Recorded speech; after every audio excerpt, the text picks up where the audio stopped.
네, 정치여담 야담 시작하겠습니다. 오늘은 진수희 전 보건복지부 장관, 최재성 전 청와대 정무수석과 함께하겠습니다. 두 분 어서 오십시오. 안녕하세요. 네, 총선이 이제 꼭 68일 남았습니다. 여야가 나란히 도심 구간 철도 지하화 공약을 내놨습니다. 공약 실천 가능성이 얼마나 되느냐, 과연 재원 마련 방안은 있느냐, 신경전이 치열한 상황인데요. 이재명 대표와 한동훈 위원장 얘기부터 듣고 가겠습니다. 전면적으로 철도 지하와 또 그 역사 지하화를 추진할 때가 됐다는 생각이 듭니다. 마음만 먹으면 이제 곧바로 실행할 수 있는 상황이 됐습니다. 여당이 야당 흠을 잡거나 흉을 보거나 헐뜯거나 이러면서 계속 갈등을 조장하고 자꾸 뭐 이런저런 약속을 합니다. 근데 그 약속들을 자세히 들여다보면 새롭게 권한을 부여받지 않아도 현재 있는 권한으로 얼마든지 마음만 먹으면 할 수 있는 일들입니다. 선거에 이기면 하겠다 하지 말고 지금 하십시오. 지금 저희도 곧바로 협조하겠습니다. 정부 여당은 약속을 할 게 아니라 당장 실천하면 되지 않느냐라고 말했는데 이 부분에 대해서 좀 어떻게 생각하세요? 우리 정부 여당이라는 강점을 잘 이해해 주셨네요. 저희는 실천할 겁니다. 이재명 대표가 말씀하시는 거는 재원을 보면 이건 뭐 거의 그 재원은 일본의 버블 시대 같이 일본 땅값 전부 다 미국 땅값보다 비쌌던 그 시대처럼 재원이 정말 무한정 있다는 전제로 말씀하시는 거예요. 재원을 충분히 고려한 상태에서 그런 공약이 나와야 하는 것이고 우리의 약속은 재원을 감안한 공약이고 그리고 그 실천하겠다는 말씀입니다. 네, 이 문제는 진수희 장관께 질문을 드려야 되겠네요. 이재명 대표가 여당이 그냥 하면 되지 왜 총선에서 다수당이 되면 하겠냐고 공약을 하느냐, 그냥 해라라고 지적을 했는데 어떻게 들으셨습니까? 그 말씀 일리 있는 말씀이기는 하는데요. 약간 정치 공세적인 성격이 있고요. 그러면 이재명 대표 민주당도 불과 2년 전까지 정권을 책임맡고 있었고 여당이었으니까 그때부터 좀 시작을 했었으면 어떻겠나 싶은 생각이 드는 게 이 공약이 어제 오늘 나온 새로운 공약은 아닙니다. 벌써 오래전부터 선거 때만 되면 나왔다가 또 들어갔다가 그러니까 빌공짜 공약이 되었다가 네. 다시 다음 선거에 또 나오고 이걸 좀 반복했었던 공약이기 때문에 이렇게 말씀하시기 전에 그럼 지난 정권 얘기도 하지 않을 수가 없죠. 네. 네, 자, 최재성 수석님. 자, 이게 1km를 지하화하는데 4천억 원씩 들어서 대충 어림잡아도 80조 원 이상이 든다는 거 아니겠습니까? 여야 모두 똑같은 사실상 이 대동소이한 공약인데 과연 재원을 어떻게 마련할 방법이 있을까요? 이래서 이제 윤 대통령이 필요한 거죠. 저거는 이제 법안을 만들어서 할 수 있는 일만은 아니거든요. 그래서 지금 정부에서 또 일부 지자체에서 저걸 하겠다는 계획을 합의를 하지 않으면은 할 수 없는 일이에요. 저 법으로 강제할 수 있는 일이 아니거든요. 그래서 여당이든 야당이든 저것은 그야말로 하겠다는 공약이다. 그런데 지금 집권하고 있는 저 정도 일이면은 이제 윤석열 대통령 정도의 소위 말해서 결심이 의지가 이제 뒷받침이 돼야 되는 일이기 때문에 현재로서는 공약이다. 이렇게 이제 평가할 수밖에 없고요. 근데 공약을 제시를 해도 보통은 타임 스케줄 언제까지 하겠다. 그래야 이제 재원 조달 방식과 그 다음에 시기별로 재원 투입을 어떻게 하겠다 이런 게 나오거든요. 근데 저 정도의 대형 프로젝트면은 그런 게 이제 함께 뒷받침이 돼야 되는데 그런 게 없고 소위 말해서 이제 민간 자본 유치해서 개발을 통한 이제 이윤을 환수를 해서 하겠다. 이런 정도 재원 조달 방식이거든요. 그래서 현재까지는 공약으로도 완결성이 부족하다. 공약은 공약인데. 네. 자, 공약은 공약인데 완결성이 부족하다라는 점을 민주당에서도 인정하고 있고 여당에서도 그런 것 같습니다. 자, 그렇다면 왜 이런 공약을 내놓을까요? 왜냐하면 그게 오래전부터 예를 들면 국민의힘에서는 수원에 가서 이야기를 하셨잖아요. 네. 경기도나 특히 수원 근처에 계시는 분들 계속 저기 그 요구를 해서 수건 사업처럼 돼 있는데 지금 경기도가 아시다시피 우리 국민의힘이 굉장히 취약한 그런 그렇죠. 지역입니다. 그러다 보니 일단 수원부터 뭔가 좀 바람을 일으키겠다는 차원에서 저기 가서 그동안 오랫동안 수건 사업이었던 것을 내용으로 하는 공약을 발표를 하신 건데 우리 최수성님 말씀하신 대로 80조가 아니고요. 이거 뭐 전체를 다 이렇게 지하화 하려면 뭐 천문학적인 재원이 네. 드는 거기 때문에 양당 공이 지금 민자유치로 재원 조달하겠다라고 한 거는 사실은 이 재원 조달 방안이 없는 거나 거의 다름 없기 때문에 그리고 이거는요 사실은 그 정부 차원의 재원 조달을 하려면 소위 말하는 예비 타당성 조사라는 게 선행이 되어야 되는데 이런 식의 굉장히 장기적인 그 사업은 이 BC 레이시오 수치가 잘 나올 수가 없죠. 네. 없기 때문에 결국은 힘들어도 정부가 긴 시간을 들여서 조금씩 해나가는 이런 식으로 뭐 국채 발행도 생각해 볼 수도 있고요.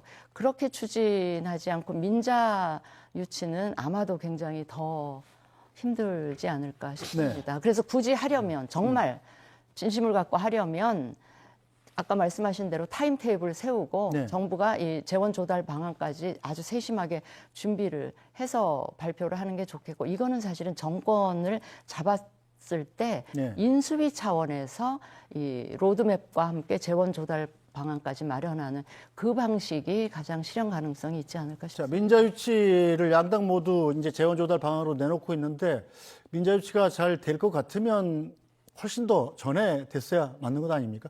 지금 80조 원의 예산이라고 하면 사실은 서울시 전체 1년 예산이 47조인가 그렇더군요.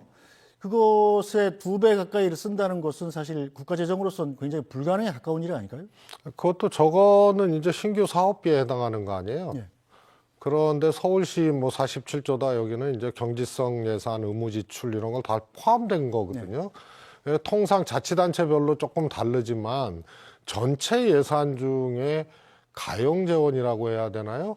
그런 것들이 보통 매년 이제 새로 투입될 수 네. 있는 가용할 수 있는 예산이 뭐 20% 많으면 30% 이런데 그러면은 100조를 조달을 하려면 3천조가 있어야 그러니까 500~600조가 있어야 100조를 조달할 수 있고 그 100조를 저 사업에만 다 투입했을 때 가능하다는 얘기 때문에 연차적으로 저걸 어떻게 할 것인가를 해야 되고 여야다 공약을 했고 뭐 대통령도 이 비슷한 말씀을 하신 것 같아요.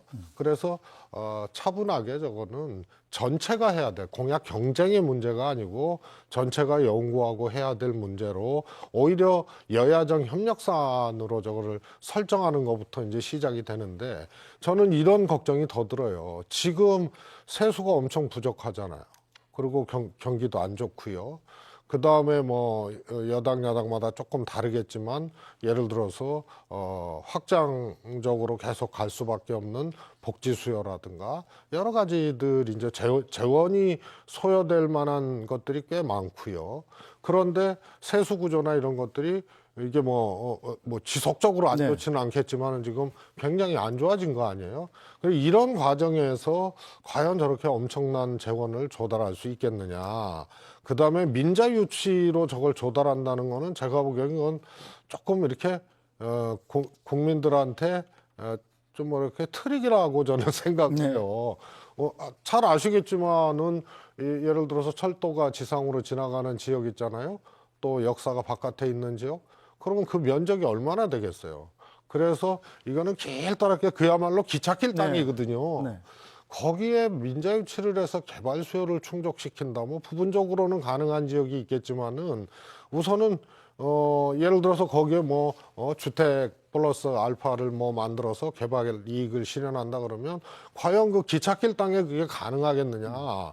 그렇게 봤을 때 민자유치만으로 저걸 할 수 있다는 거는 저는 꿈 같은 얘기인 것 같아요. 네, 자 여야가 좀 더 구체화된 계획과 이른바 타임테이블까지 내놓으면 유권자들이 현명하게 판단하실 거로 뭐, 생각합니다. 죄송합니다. 한 말씀 더 올리면은 야당은요. 네. 원래 과도한 토목 예산 있지 않습니까? 이런 것에 대해서 늘 경계를 해야 되는 기준을 갖고 있어요. 그런데 이제 선거 때 지난번 대선 때도 비슷했거든요. 변별이 안 돼요.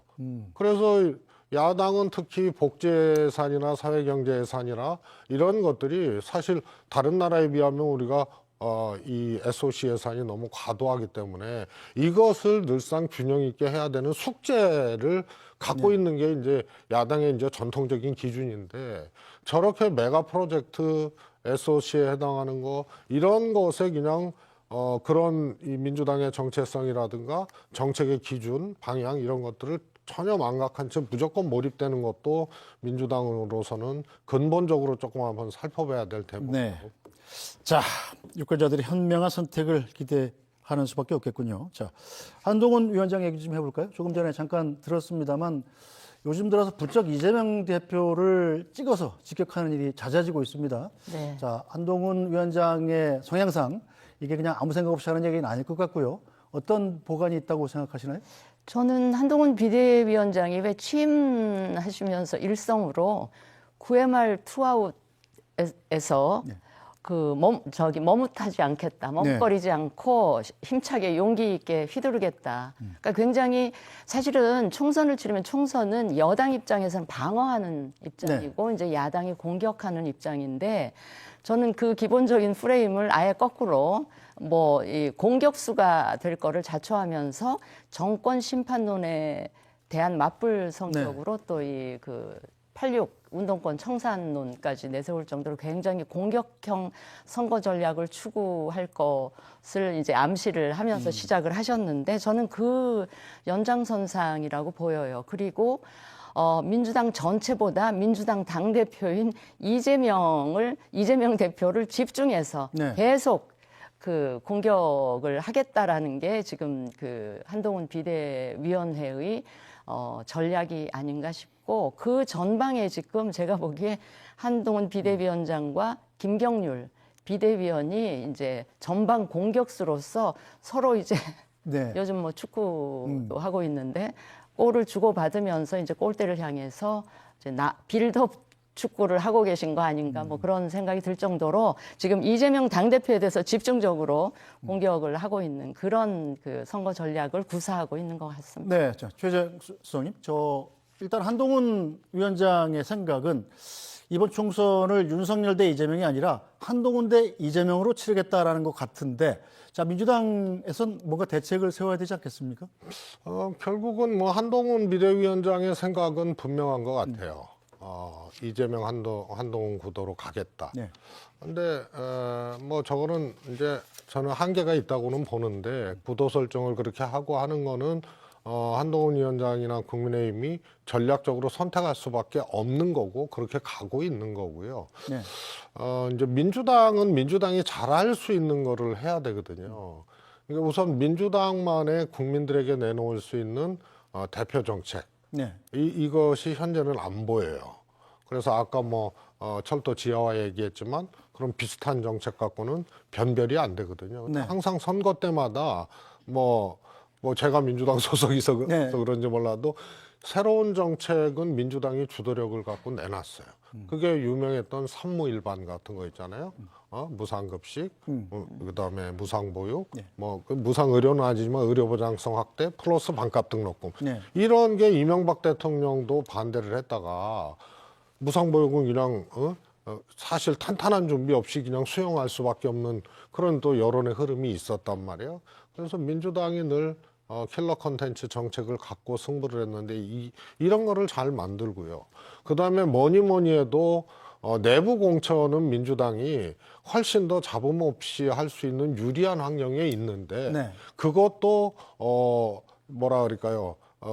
변별이 잘 안 될 정도로 현재까지 깔끔하게 잘 진행을 못하고 있다. 저는 두 가지라고 봐요. 대표 정책을 잘 국민들한테 내놓고 그래서 야당을 뽑아주십시오 해야 되고, 하나는 이제 지금부터 공천 마무리될 때까지 여야가 어떤 태도로 공천을 하고 어떻게 하는가가 굉장히 중요하고요. 이건 특히 중도층이 그냥 확 뒤집어질 수도 있고 네. 이런 거예요. 그게 이제 2016년, 12년 선거죠. 16년 박근혜 대통령 새누리당 압승한다 그랬는데 거꾸로 결과가 나온 게 진박감별, 그다음에 뭐 당대표가 옥새 들고 온 나르시아 뭐 이런 일이 있었고, 12년도에 민주당 압승이었는데 거꾸로 난 거. 그런데 국민의힘은 지금 저는 개인적으로 윤 대통령이 생각하는 이 공천 내용과 구도하고 한동훈 비대위원장의 이 공천 방식과 리스트하고 저는 다르다고 보거든요. 뭐. 그래서 이 환경이 별로 좋지 않아요. 그런데 민주당은 당대표만 있잖아요. 네. 그래서 소위 말해서 반명 저격, 뭐 이 출사표라든가 이런 것을 잘 통합적으로 어떻게 할 거냐를 보여주면 되는 건데, 객관적인 장애 요소는 국민의힘보다 저는 덜하다고 보거든요. 그래서 요게 저는 결국은 뭐 한동훈 이재명 구도냐 뭐보다 굉장히 중요한 거라고 보는데, 그걸 좀 분발을 해야 된다 이렇게 네. 보고 있습니다. 자, 한동훈 위원장 잇따라서 정치개혁 과제도 던지고 있는데요. 자, 새로 내놓은 정치개혁 과제가 바로 국회의원 세비 감축입니다. 자, 두 분께서도 국회의원을 전부 다 해보신 경험이 있지 않습니까?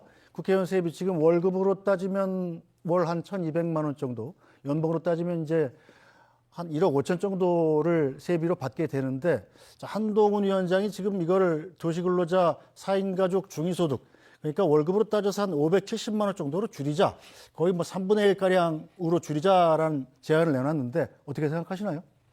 저는 제가 지금 현역 의원들이나 의원 되시려고 하시는 분들한테 욕을 먹을 얘기인지는 모르겠으나 저는 이거 한번 해볼 만하다라고 생각을 하고요. 얼마 전에 왜 그 의원 정수 축소를 네, 이 50명 내놓으셨잖아요. 감축해서 250명으로 하자고 네, 했죠. 근데 그거는 제가 보기에는 현실성이 좀 떨어지고 또 다른 폐단이 있는 것이, 의원 정수 축소하면 소수의 의원들이 더 많은 권력을 누릴 수 있으니까 권력이 집중되는 폐단이 또 네. 있을 수가 있기 때문에 우리 국민들이 국회의원들의 힘을 빼고 싶다면 저는 보좌관 수를 축소하거나 세비를 좀 줄이는 게 맞겠다, 이런 말씀을 드린 적이 있는데, 그 맥락에서 생각을 해보면 저는 충분히 가능한 얘기다. 왜냐하면 지금 국회의원들에게 제공되는 이 세비라고 하는 것이 급여 개념으로 주는 거거든요. 왜냐하면 보좌진 급여 다 따로 나오고요. 네. 뭐 차량 유지라든지 그 정책 활동비 다 따로 나오고, 또 국회의원들의, 지역구 국회의원들의 경우는 후원금을 받을 수가 있게끔 되어 네. 있기 때문에 순전히 이제 급여 성격으로 나오는 거라서, 뭐 한동훈 위원장이 말씀하셨듯이 중위소득까지는 아니더라도 네.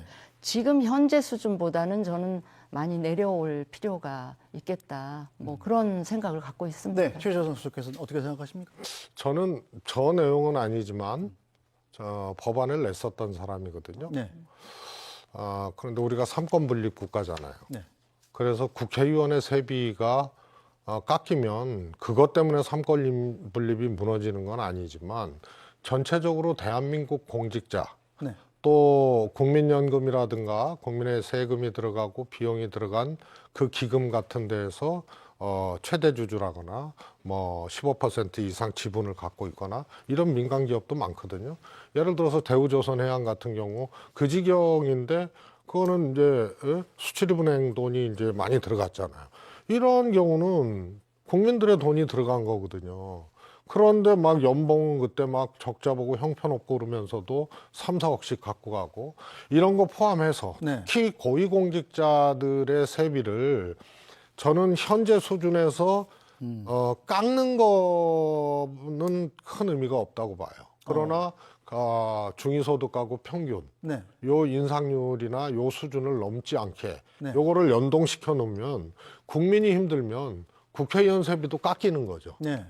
그다음에 국민이 중위소득이 높아졌다 그러면 국회의원 월급도 조금 높일 수 있고, 그래서 중위소득 가구 평균 중위소득에 연동을 시키자. 그러면은 삭감 요인도 생겨나고 또 올라갈 수 있는 요인도 생겨나고요. 예. 그리고 이거를 입법부만 하는 거는 문제가 있다. 그래서 대통령을 위시해서 차관급 이상 정무직 공무원 있지 않습니까?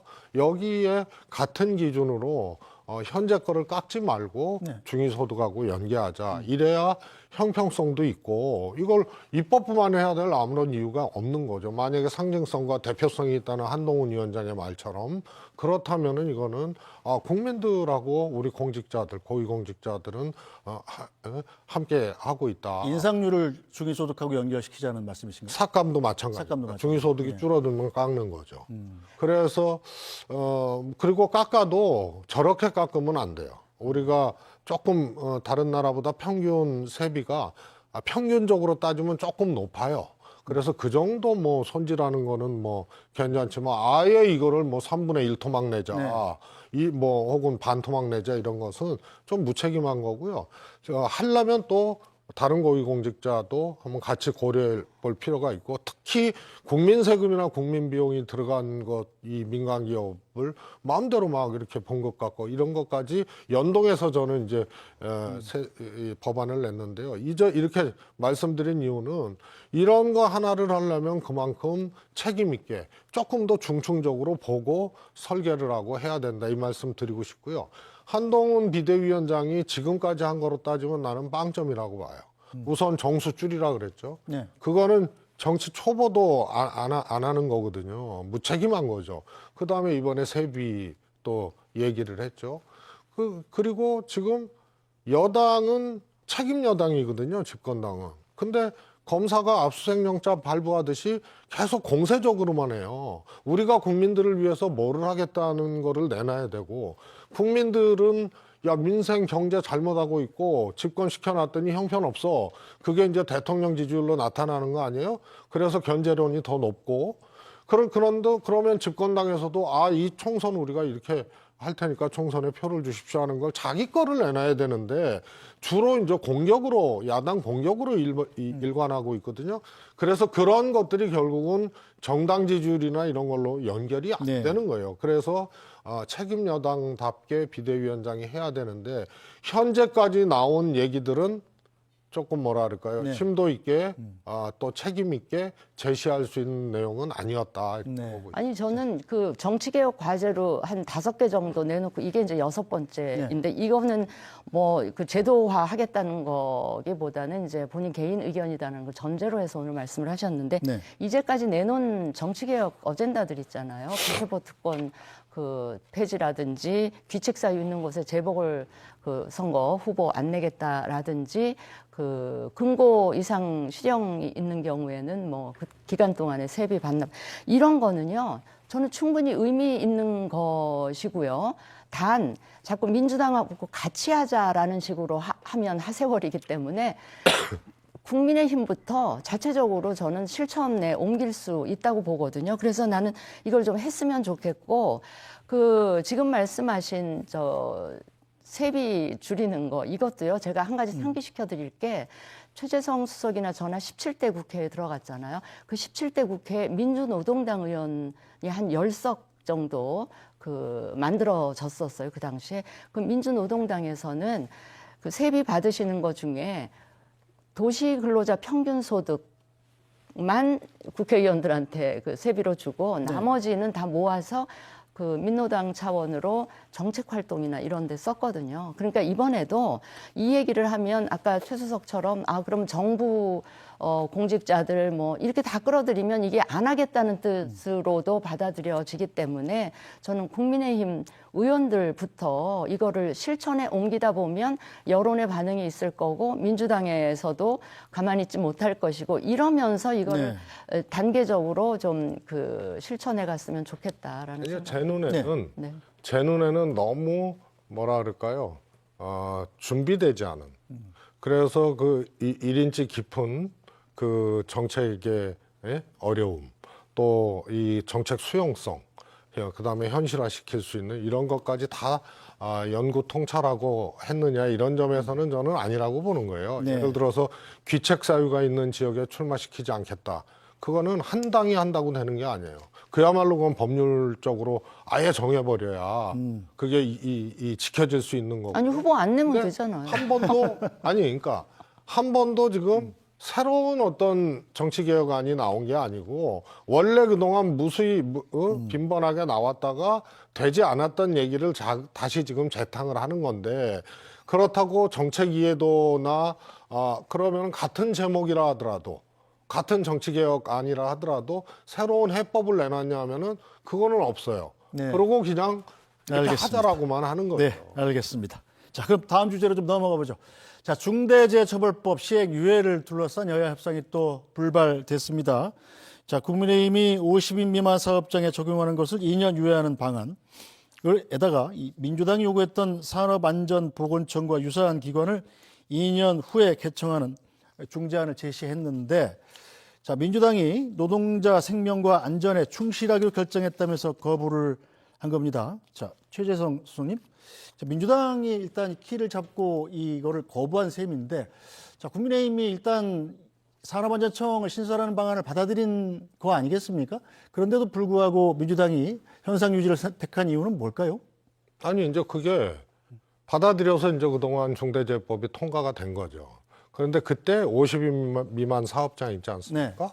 5인 이상 50인 미만. 요거를 이제 유예를 했단 말이에요. 근데 유예 기간이 지금 도가를 하니까 그걸 놓고 이제 그게 쟁점이었죠. 그래서 국민의힘은 2년 더 하자. 민주당은 산안청이라도 만들어라. 그러니까 다시 이걸 거꾸로 얘기하면 민주당도 이 중대재해처벌법을 유예하는 대신에 이 50인 미만 사업장이 이 법이 통과된 이후, 그러니까 유예 기간에도 산업재해가 줄질 않았거든요. 네. 그러니까 아무런 조치 없이 또 유예하는 거는 그건 똑같은 현상과 결과를 반복할 것 아니냐 해서 이제 대안을 제시를 하고 요청을 한 거예요. 네. 근데 조금 아쉬운 것은 국민의힘에서도 무조건 2년 연장 이것만 얘기할 것이 아니고 예를 들어서 영세 사업자를 이 제도를 안착시키기 위해서 어떻게 지원할 건지 그다음에 산안청은 미리 할 수 있는 거 아니에요. 네. 이런 등등을 조금 검토하면서 협상을 해야 되는데 아예 2년 유예 말고는 다른 거는 협상 내용에 이제 올리지도 못하는 그래서 이거는 조금 양당이 이 유예를 조금 하고 조금 더 보완해야겠다 이런 것에 대해서는 조금 접근해 있었는데 이게 너무 이제 제가 보기엔 국민의힘이 정책은 하여튼 보완도 그렇고 좀 중층적이고 촘촘해야 되는데 유예 말고는 이제 다른 대안이 없어서 사실은 협상이 여야 간에 제대로 진행되지 않은 게 큰 원인이라고 봅니다. 네, 그래도 겉보기에는 민주당의 제안을 국민의힘이 받는 모양새였는데. 네네. 그리고 유예 뭐 조건으로 민주당에서 제시한 것도 이제 받는 그런 상황이었기 때문에 민주당 원내 지도부에서도 그 국힘의 요청을 받는 것으로 했는데 그게 이제 의원총회 가서 이제 반박당해 버린 거거든요. 근데 저는 이 분위기에 대해서는 그동안에 사실은 정부 여당에서 또 대통령 쪽에서 야당과 어차피 거대 의석을 가진 야당 현실적으로 존재하니까 그걸 현실적으로 인정을 하면서 협치의 분위기를 진작에 좀 만들면서 이런 여러 가지 법안도 그렇고 이걸 진행을 했더라면 이번 이 정도는 또 좀 무리 없이 지나갈 수도 있었지 않나 싶어서 지난 2년 동안 이 협치의 여건이나 분위기를 조성하지 못했던 거가 참 못내 아쉽습니다. 네, 자, 중대재해처벌법 2년 유예를 두고 기업계와 노동계가 팽팽히 맞서고 있죠. 자, 양측의 입장도 먼저 들어보고 가겠습니다. 사장을 처벌하지 마라! 없애라! 중대재해처벌법 시행으로 건설 현장에 투입되어야 할 안전관리 비용은 급증하였습니다. 그러나 건설 현장의 산업안전보건관리비는 턱없이 부족합니다. 이러한 상황에도 국회는 사업자에 대한 처벌을 강화하는 중대재해처벌법 2년 유예 법안에 대한 논의가 많이 부족합니다. 생명 안전 좀 지켜주십시오. 더 이상 일하다가 죽는 일은 좀 없도록 막아주십시오. 지금 이렇게 중대재해처벌법 위헌을 얘기하는 것도 중대재해처벌법 개혁을 하고 싶은 의도라고 생각합니다. 시간 끌어서 벽을 흔적도 없이 사라지게 하고 싶은 거 아닙니까? 그 이유는 노동자, 국민의 생명보다 기업의 이윤이 먼저라는 거 아닙니까? 네, 이미 시행에 들어갔지 않습니까? 50인 미만 사업장에 대한 중대재해처벌법의 적용이 공교롭게도 50인 미만 사업장에서 중대재해처벌법에 해당되는 사고가 계속 나고 있단 말입니다. 여야가 재협상할 가능성도 좀 남아있다고 보시나요?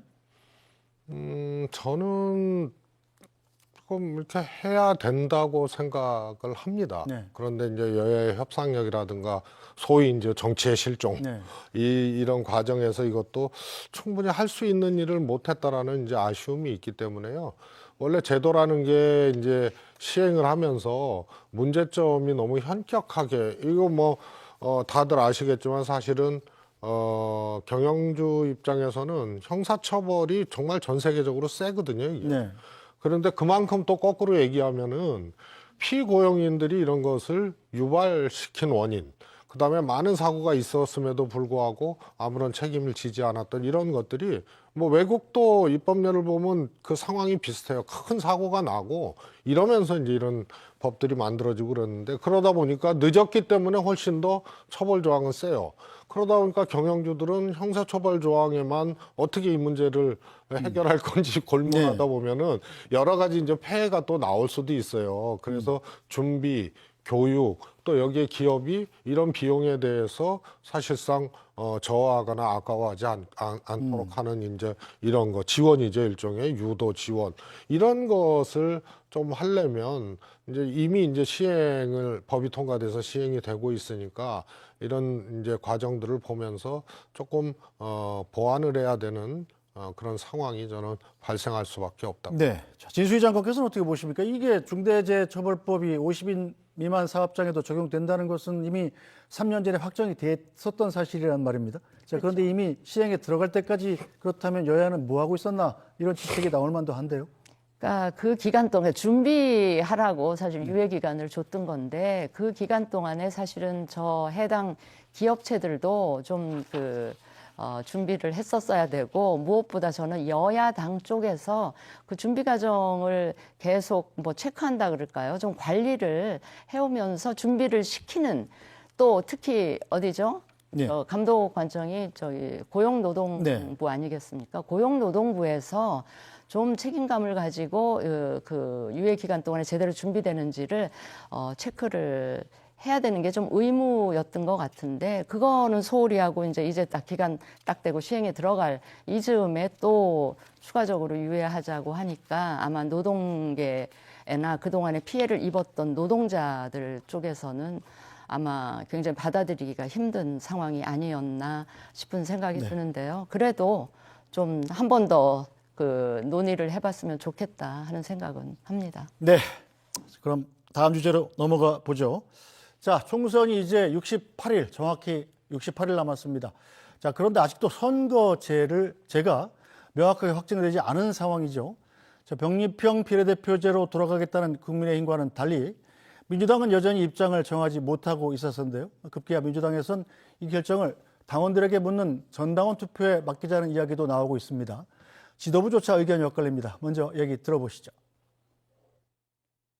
국회의원의 선출뿐만 아니라 모든 의사결정을 당원과 국민에게 묻고 있습니다. 그렇기 때문에 그것 자체를 뭐 이게 부정하게 할 필요는 없는 것 같고요. 이 소수의 몇몇 이 책임 있는 분들이 결단을 내리는 것도 중요하겠지만 당원과 국민이 결정한 사안을 이 정치인들이 믿고 따르는 것이 오히려 더 중요할 수 있다. 이렇게 보기 때문에 폄하하거나 그 자체를 경시할 필요는 없는 것 같습니다. 선거제도 또한 마찬가지여야 합니다. 의총에서 지도부가 결단을 내리길 촉구한 바 있는 만큼 저희 지도부가 결단을 내려야 할 때입니다. 전당원 투표에 기대어 결정하는 것은 책임을 전가시키겠다는 것으로 무책임한 행동으로 보여집니다. 자, 최재성 수석님, 이 선거제가 아직도 확정되지 못하고 있는 것은 냉정하게 말해서 민주당 책임이 큽니다.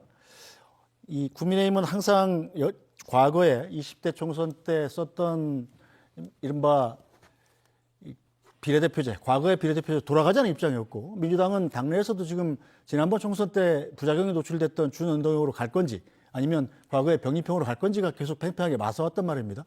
자, 오늘 최고위에서도 이재명 대표에게 권한을 포괄적으로 위임한다는 결론이 나왔다던데 이건 무슨 얘기인가요? 그렇게 할 수밖에 없죠. 정청래 수석 최고가 제안을 해서 사실 당원 투표를 하겠다라고 사실 준비를 하고 있었던 거 아니에요? 근데 그게 효력이 없거든요. 그 전당원 투표 제도를 사실은 제가 만든 거거든요. 그래서 규정에 딱 나와 있습니다. 합당 해산, 그다음에 공천 룰을 정하는 공천 특별당규. 여기는 전당원 투표하고요. 그 제도를 도입했던 취지는 당원들의 당원권을 확대를 하겠다. 그래서 당원들이 일정 요건을 갖춰서 전당원 투표제를 요구를 하면 그 수용 여부를 결정을 해서 전당원 토론에 붙일 수 있는 거예요. 그래서 이게 어떻게 보면 바텀업 비슷한 거죠. 당원들이 뭐 10%였던가요? 이 동의를 받아서 어떤 특정 의제에 대해서 전당원 투표제를 하자고 하면은 그거를 심사해서 하자라고 하면 효력이 발생하는 건데, 이 경우에는 당에서 결정해야 될 일을 당원들한테 밀어버린 거거든요. 그러면은 이렇게 되는 거예요. 최고위의 권한을 예를 들어서 이 위임을 했어.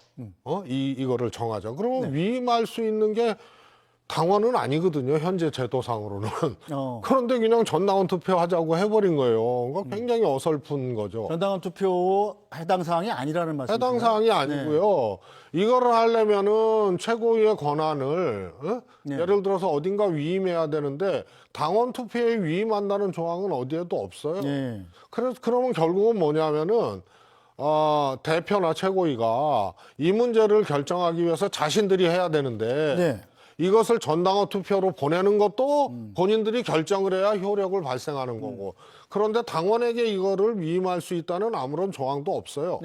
그래서 전당원 투표를 했어요. 그럼 이 결과를 받아들일지 말 건지의 문제도 그거는 참고사항은 될 수 있을지언정 그걸로 결정할 만한 아무런 근거가 없는 거예요. 그래서 이거는 오히려 당원들을 만약에 병립형 회기가 대표나 뭐 이런 분들의 생각이다. 그럼 본인들이 이걸 당을 설득하고 안을 만들어야 되고 입장을 정해야 될 걸 당원들한테 규정의 근거도 없이 아주 기형적으로 미루면서 당원을 일종의 홍위병을 만드는 본인들이 하고 싶은 정책의 홍위병을 만드는 이런 거를 자초한 거예요. 그러니까 당연히 전당원 투표는 해도 이거는 책임 회피고 미루는 거고 규정상으로도 안 맞으니까 결국은 꼼수죠, 그거는. 그거는 이제 안 하는 걸로 결정이 된 겁니까? 그럼? 그거 하게 되면은 제가 보기에는 문제가 더 생겨요. 왜냐하면 하게 돼도 결정의 효력은 최고위든 원내든 뭐 이쪽에서 해야 되는 거예요. 자, 이재명 대표에게 포괄적으로 위임했다는 건 그럼 이재명 대표가 병립형으로 회귀하든 준운동형을 유지하든 간에 정치적 책임을 지고 내가 결정하겠다, 이런 뜻인가요? 대표한테 최고위 권한을 위임을 한 거죠. 그러니까 이게 원점으로 간 거예요. 그러면 그동안의 논의가 아무 소용이 없었다는 얘기인가요? 제가 두 가지 말씀드리고 싶은데요. 병립형 회기라는 것은 적어도 당내 의견 수렴 절차라든가 혹은 또 설득 절차 이런 것들이 쭉 있어야 되는데 이거 없이 병립형 회기 진도를 나가버렸어요, 민주당에서. 그러니까 멋있게 지면은 무슨 소용이냐 이런 대표 말씀도 나오고 그러다 보니까 당에서 이견 있고 뭐 이런 사람들, 또 이 제도에 또 장점이 있거든요, 현재 제도에. 이것에 대해서 포기해서는 안 된다고 하는 사람들이 문제 제기하고 반발을 하니까 그러면 어떻게 할 거냐. 그래서 이거 매니지먼트 자체를 잘못한 거예요. 처음에 병립형 회기 이렇게 딱 던지고 나갈 게 아니고 이렇게 중요하고 복잡한 문제를 그렇게 막 일방적으로 막 던지고 나갈 게 아니란 말이에요. 그리고 국민의힘하고도 어느 정도 사인이 있었던 거 같잖아요. 병립형 회기에 대해서. 그러니까 국민의힘은 팔짱 끼고 있는 거예요.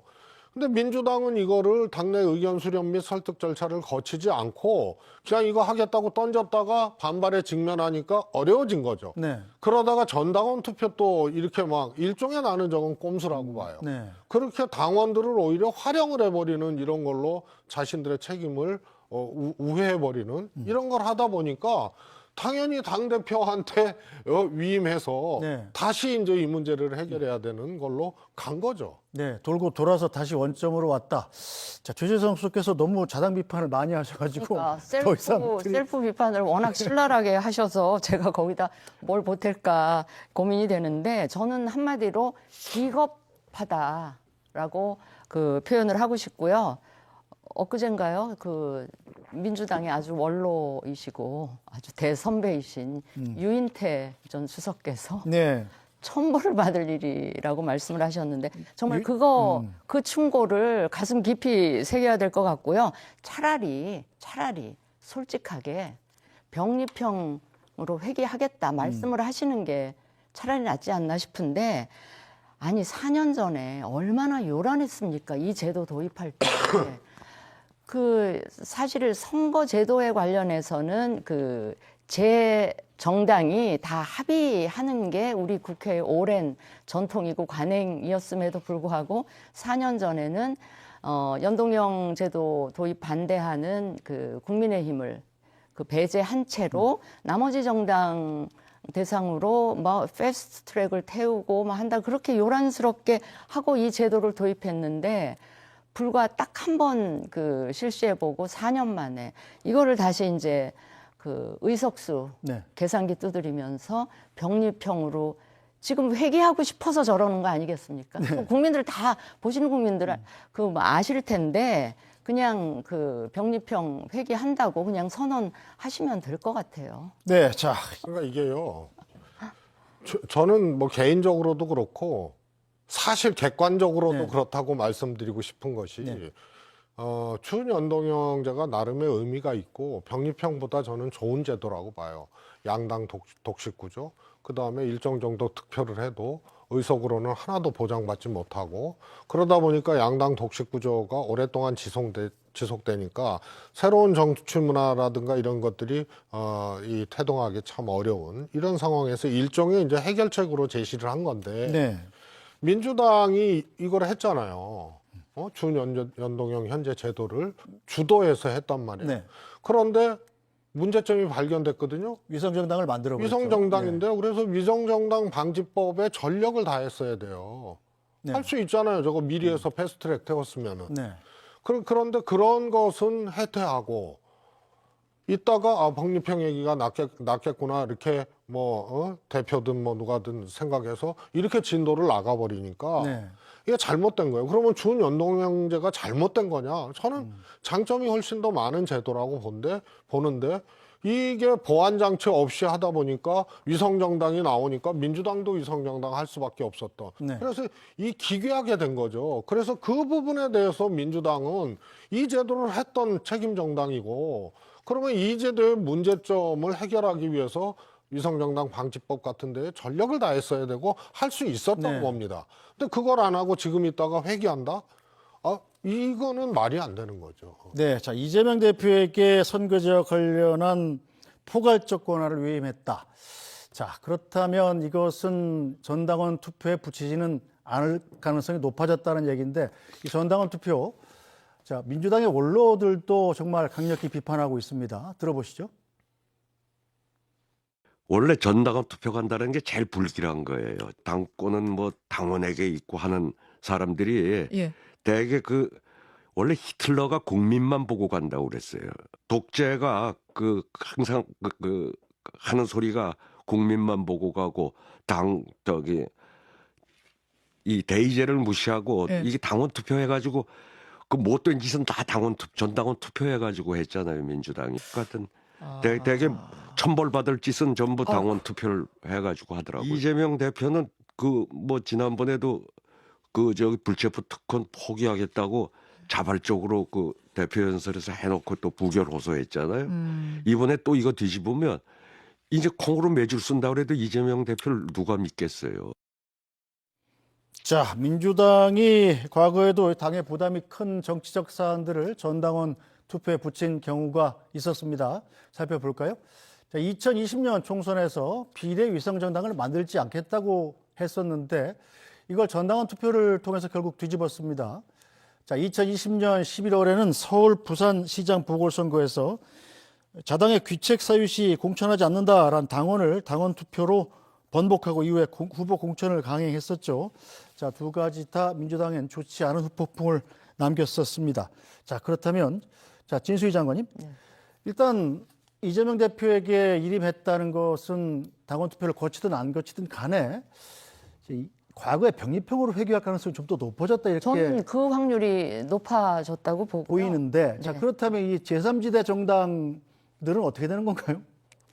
근데 저게 제3지대로 하여금 이제 빅텐트를 만들도록 영향력을 행사할까 싶은 의심은 들어요. 왜냐하면 이제 그 빅텐트를 쳐야 병립형으로 비례제도가 실시됐을 때 그나마 비례의석을 제3지대도 얻을 수 있지 않을까 싶은데 네.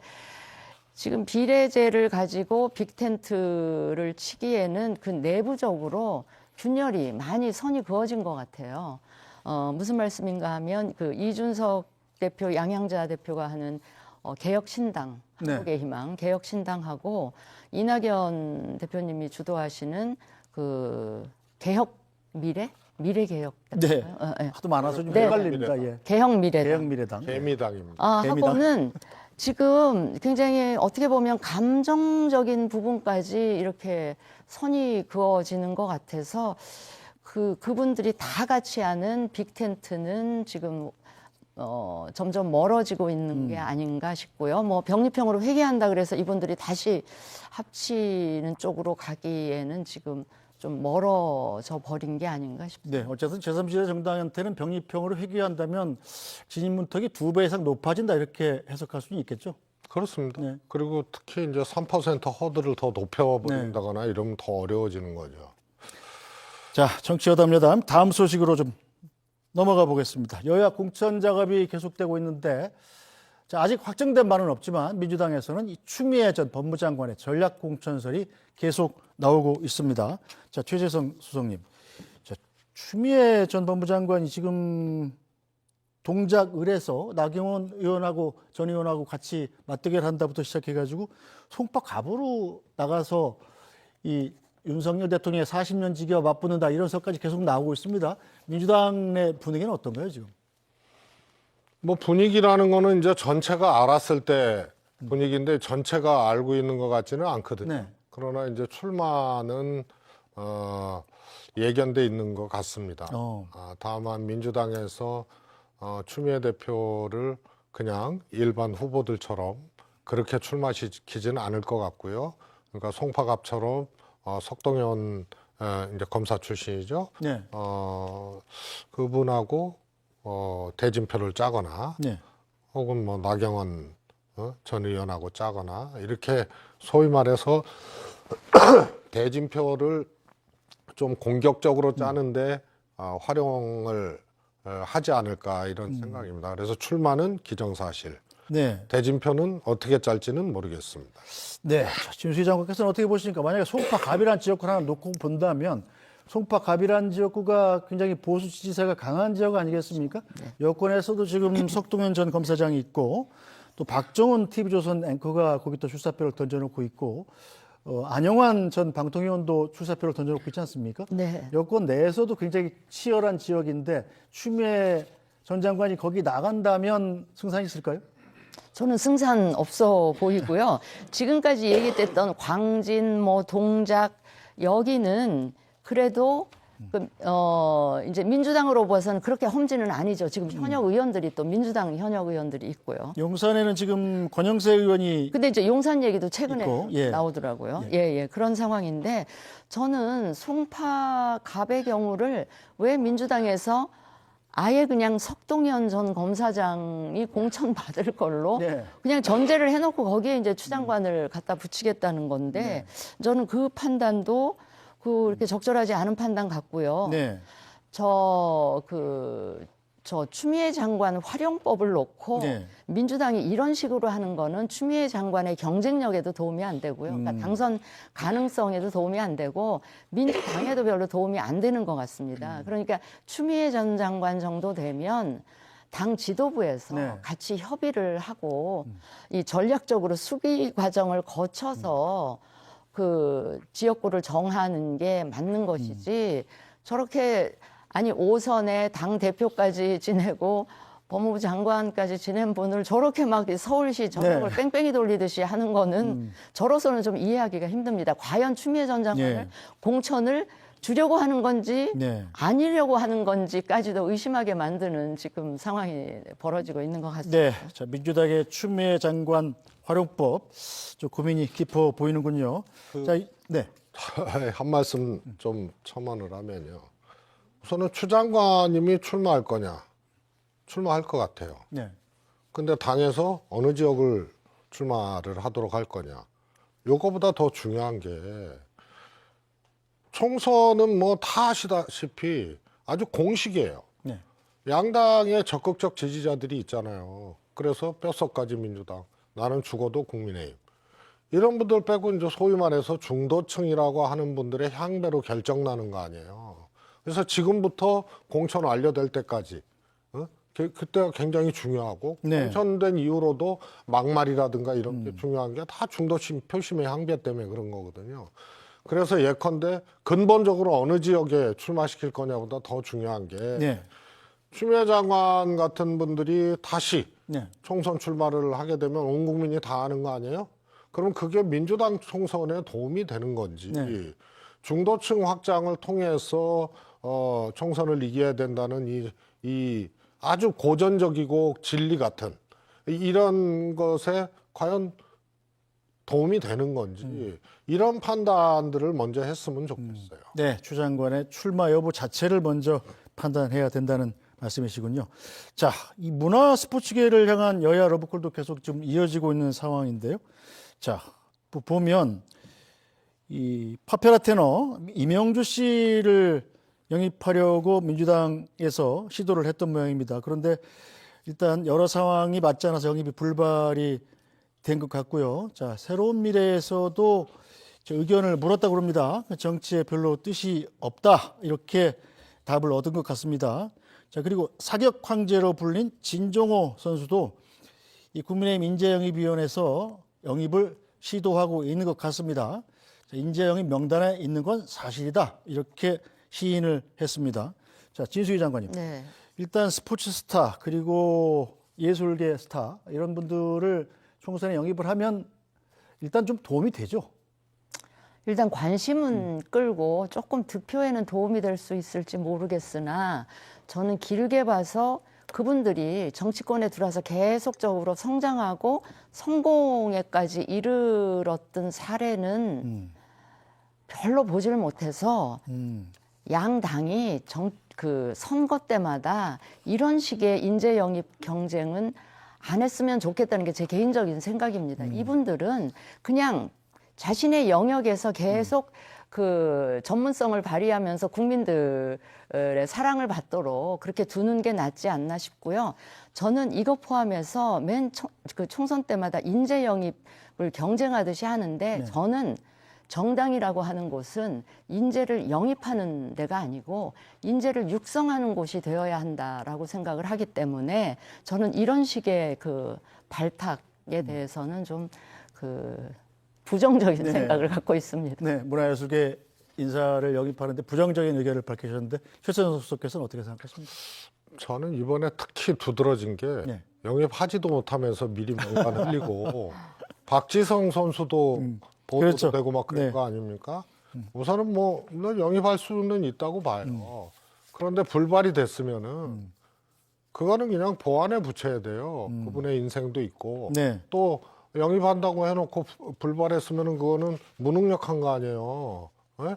그런데 그거를 버젓이 또 후일담을 얘기하거나 심지어는 영입 접촉도 하지 않고 영입할 것이다 이런 걸 뉴스를 만들고 보도되게 만들고 하는 거는 양당의 지금 실력이죠, 실력. 네. 그래서 이 이전에는 저렇게까지는 안 했거든요. 네. 저분들이 과연 영입에서 국회의원 출마하는 게 옳으냐 그러냐의 문제는 두 번째 치고 영입 자체를 무슨 장난하듯이 지금 하고 있는 거 아니에요? 심지어는 접촉도 안 해놓고 네. 명단을 흘리고 말이에요. 그러니까 오죽했으면 박지성 선수가 네. 앞으로도 안 했으면 좋겠다 나한테 이런 얘기까지 저게 다 정당이나 정치권의 뭐라 그럴까요? 하나의 진정성, 실력 이런 것들을 그냥 스스로 이렇게 보여주는 거죠. 네, 알겠습니다. 날카로운 비판이십니다. 자, 윤석열 대통령 기자회견 소식도 좀 알아보죠. 자, 윤석열 대통령이 이 재작년 8월 취임 100일 기자회견을 끝으로 기자회견을 안 했습니다. 자, 이번에는 이 한 방송사와의 신년 대담을 통해서 입장을 밝힐 걸로 예상이 되고 있는데요. 자, 관계자 입장부터 좀 들어볼까요? 자, 많은 기자가 참여하는 기자회견은 주제에 집중하기 어려워서 대담 형식으로 주제를 하나씩 다루는 게 효과적일 것으로 보인다. 이렇게 얘기를 했습니다. 자, 그리고 이 명품백 논란도 논의해서 뺄 생각이 없고 차분히 이야기하면 설명이 될 것이다. 이렇게 대통령실 관계자가 얘기를 했다는데, 자, 대담을 아마 오늘 4일 KBS와 녹화를 해서 다음 주 수요일에 방송이 될 걸로 예상되는데, 뭐 확정은 아니겠습니다만 왜 이런 형식을 택했다고 대통령실에서 이런 형식을 택한 이유가 뭐라고 생각하시나요? 그러니까 신년 기자회견을 이런 대담 네. 형식으로 택한 거, 그렇게 얘기를 하잖아요. 차분하게. 네. 근데 그거는 약간 궁색한 변명처럼 들리고요. 사실은 신년 기자회견 하시는 게 맞죠. 맞는데, 그리고 사실 윤 대통령께서는 그 청와대에서 용산으로 옮긴 것도 국민과 더 가까워지기 위해서라는 그런 명분으로 그렇게 하셨는데, 한 몇 달은 했잖아요. 도어 스태핑도 네. 하고, 그 도어 스태핑을 지속하던 차에 한 매체하고 바이든 그 사건으로 약간의 트라우마가 생기셨나 싶고, 참모들도 아마 이 직접적인 준비되지 않은 언론과의 직접적인 접촉을 자꾸 만류하는 게 아닌가 싶은 생각이 드는데, 저는 좀 기자회견 자주 하셨으면 좋겠다라는 개인적인 그 희망이 있는데요. 특히 이번에 신년 대담으로 하시는 또 다른 이유가 바로 이제 김건희 여사와 관련된 부분을 얘기를 하시는데, 그걸 기자회견장에서 이야기하시기는 좀 부담스러우셔서 아마 네. 저런 방식을 택하시지 않았나 싶은데, 저는 한 가지 걱정이 뭐냐면, 신년 이 대담에서는 올 한 해 국정 운영을 어떻게 하겠다, 새해 전국 구상을 네. 또 종합적으로 밝히시는 자리잖아요. 근데 저 자리에서 김건희 여사 건을 이야기를 하시면 언론이나 국민의 모든 관심이 그쪽에서만 쏠리고, 정말 정작 중요한 우리 민생에 또 그 중요한 영향을 줄 저 전국 그 구상에 관해서는 우선순위에 밀리지 않을까 봐, 그게 하나 걱정이고요. 제가 이왕 또 윤 대통령께서 김건희 여사에 관해서 말씀을 하시면 제가 정말 건의드리고 싶은 말씀이, 이렇게 막 해명하듯이 하는 이런 거는 일체 하지 마시고, 그냥 짧고 간단하게 진심을 담아서 반성과 사과의 분위기로 국민들의 이해를 구하는 그런 내용만 담았으면 좋겠다. 뭐 그런 말씀을 드리고요. 또 메시지라는 게 메시지 내용보다 그 메시지 화자의 분위기나 태도나 이런 것도 메시지 전달 효과에 굉장히 중요한 영향을 미치기 때문에 그런 것도 세심하게 신경을 쓰셨으면 좋겠다 하는 말씀을 드립니다. 네, 최재성 수석께서는 이런 형식을 택한 신년 대담 어떻게 평가하십니까? 저는 애당초요. 신년 기자회견 안 할 거다. 아마 하면은 구정대담 정도 할 거다라고 얘기를 해왔어요. 네. 저게 신년 기자회견을 대체할 만한 우선 시점이 아니잖아요. 설 기자회견 아니면 봄맞이 기자회견. 그런 정도 시점이잖아요. 설 전이니까 신년. 그러니까 7일 날 방송하면요. 8일부터 설 연휴입니다. 누가 봐도 저거는 시점이 잘못됐다. 그러면 대통령이 신년 기자회견은 뭐 안 할 거면 하지 말고 미리 발표를 하고 해야지, 이것을 그냥 할 듯 말 듯 하느냐 마느냐, 참모들한테 대통령 요청으로 했으면 좋겠냐, 이걸 또 의견을 물었다고 또 난상 토론했다고 또 보도가 나게 하고, 그럴 만한 일이냐 저게. 첫 번째 그걸 지적하고 싶고요. 두 번째, 대담으로 뭐 늦게나마 한다. 그런데 왜 녹화합니까? 만약에 확인해 봐야겠지만 주말에 녹화하고 만약에 네. 7일 날 방영하는 것이 사실이라면 세상에 대통령 국민과의 대화죠, 대담을 녹화를 해요? 그러면 저건 뭔가 석연치가 않은 거죠. 하고 싶은 얘기를 4일 동안, 제가 보기엔 저러다가 KBS하고 만약에 사실대로 저게 사실이면, 그러면 편집 과정 뭐 이런 과정에서 여러 가지 또 충돌이 있을 수가 있어요. 그래서 뭐 저거는 우선은 기존에 없었던 방식을 택하는 건데 왜 녹화라는 방식을 통해서 국민들한테 저걸 제시를 하느냐. 그러면 뗄 거 떼고 자를 거 자르고 편집할 거 편집하고 해서 하겠다는 얘기인데, 그럴 거면 뭐하러 하느냐라는 얘기를 하고 싶습니다. 네, 자, 녹화해서 방송하는 형식 자체도 뭐 아직 결정된 건 아닙니다만 현재까지는 그런 예상이죠. 그 뭐 예상이 뭐 아니, 그러니까 제가 사실이라면라고 전제를 했습니다. 아니, 그러니까 당일 방송이 아니고 또 그 시차를 두고 방송을 한다는 거기 때문에 아마 이제 녹화했다가 이제 편집을 하는 것 같은데요. 저는 그거는 어차피 편집된 내용도 대통령이 하신 말씀들이기 때문에 뭐 편집됐다고 해서 특별히 더 그렇게 평가절하를 하실 일은 아니다. 네.